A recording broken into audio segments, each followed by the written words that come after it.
And Zach, I'm ready to end off this show with my favorite segment of all time. We call it a Take for 99, where we give you a very expensive take for a cheap price in all the sports. It could be something we talked about, but haven't dived into it into a specific angle the way we want to, or it could be something that we haven't talked about that we need to bring up on the show. Zach, the mic is yours to begin. Yes, Lil. So we just finished up our first NFL offseason segment of what will be a long few months here on the show. But, we're going to be talking football throughout. And I just have a quick point I wanted to make about the NFL draft. That's going to be what my take for 99 is built around. And you brought up this guy earlier, but Travis Hunter, there was some news involving him that really caught my attention earlier this week. And that is the fact that he is going to be training at the scouting combine as a cornerback. And we know about Travis Hunter, the thing that makes him so unique is that he literally plays two positions. He plays corner on defense, and he plays wide receiver on offense. And my take for 99 is that I think Travis Hunter is making the absolute correct decision as participating as a cornerback entering the NFL draft. And I was just looking back on last year's draft, and I kind of forgot about it, but then it hit me. Like, the first 14 picks of last year's draft was on the offensive side of the ball. They were all offensive players. And even though that happened, there were some defensive guys that went in the first round that made big impacts, right? Jared Verse with the Rams, defensive rookie of the year. I think he's going to be a star in this league for years to come. We spoke about Quinyon Mitchell and the rookie season he just had with the Philadelphia Eagles as a lockdown corner. And I just feel like what this Super Bowl just showed us was when it comes to ranking which positions are the most valuable in the NFL. You have quarterback. That's obviously always going to be number one. And then you have the trenches, offensive and defensive linemen. Those two are going to be number two. And then for me, number three would be corner. When you have that elite shutdown corner, that just changes the whole complexion of your defense. And I think the Eagles bringing in Quinyon Mitchell, the Eagles bringing in Cooper DeJean in the second round, those two picks were just huge reasons why they ended up winning the Super Bowl in the fashion they did. Of course, DeJean had that big pick six that I think really was the first ending of the game for the Chiefs. After that, they really had no chance of coming back. So I think Travis Hunter entering the draft as a corner and that being his primary position, and then working snaps here and there out at wide receiver, I think that's the correct way for him to play this, because I would rather have an elite corner for my team any day over an elite receiver, because there are plenty of elite receivers that you could get later in the draft. Personally, I remember I was not too fond of the Chargers drafting Joe Alt with their first round pick, because I thought, shoot, they should have drafted Malik Neighbors and pair Justin Herbert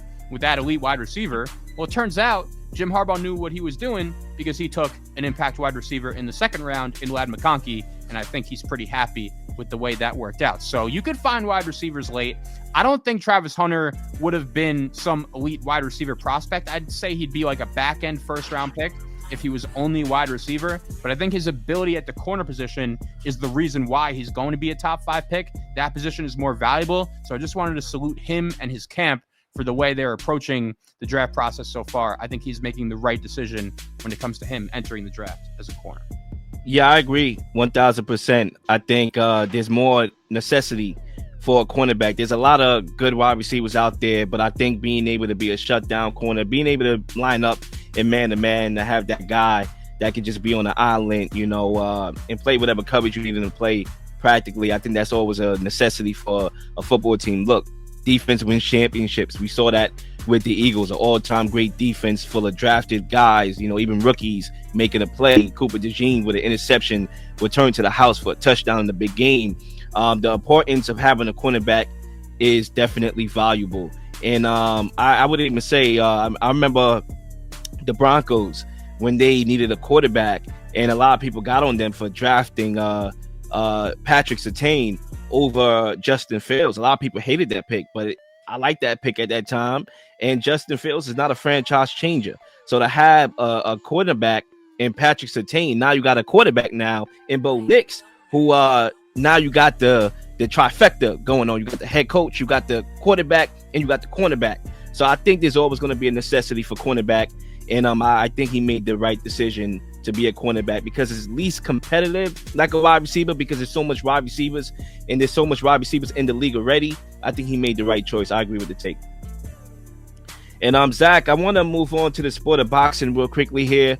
This is where my take is going to come from. And look, the reality is everybody hates Tank, right? Gervonta Davis, the most hated boxer amongst his peers. I want to play 2 clips, actually 3, but 2 right now to begin with professional boxers, his peers, calling Tank out this week. And I want to respond to it. That's what you like.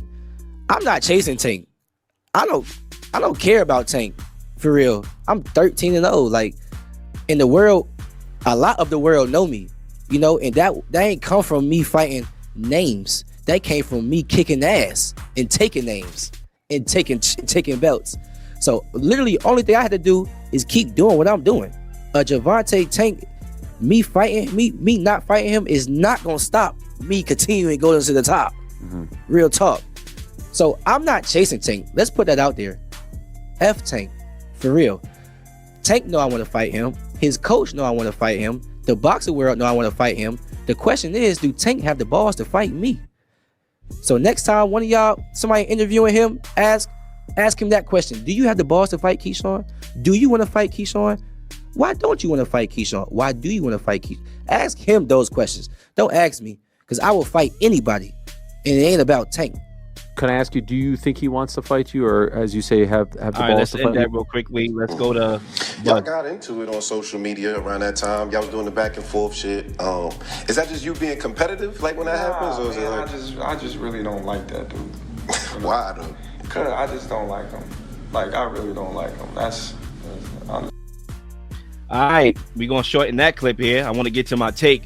Clearly, the boxing peers of Gervonta Davis does not like Tank Davis. Now, why is that? Why is Tank Davis so highly unlikable amongst his peers?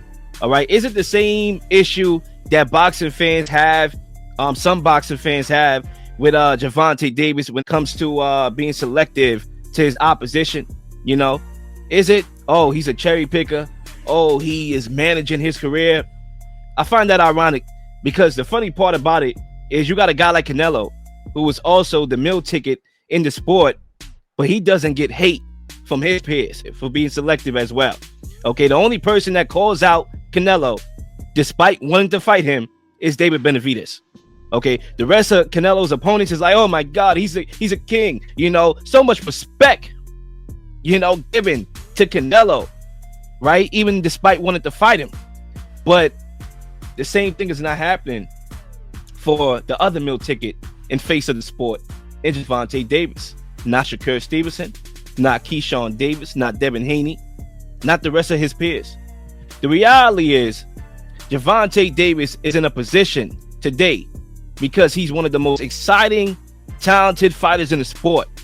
There's no one in the sport that has the perfect balance of boxing ability and power on the same level as Tank. Name him. I'll wait. What boxer do you know has the boxing ability and power on the same stature as a Tank Davis? It's not Shakur Stevenson. He has great boxing ability. He's an elite defensive fighter, but he doesn't have Tank's power and appeal for that matter. Okay, you take the most box office fight of all time, arguably in Floyd Mayweather, and even as his undefeated record remained, he was never as entertaining of a fighter as Gervonta Davis.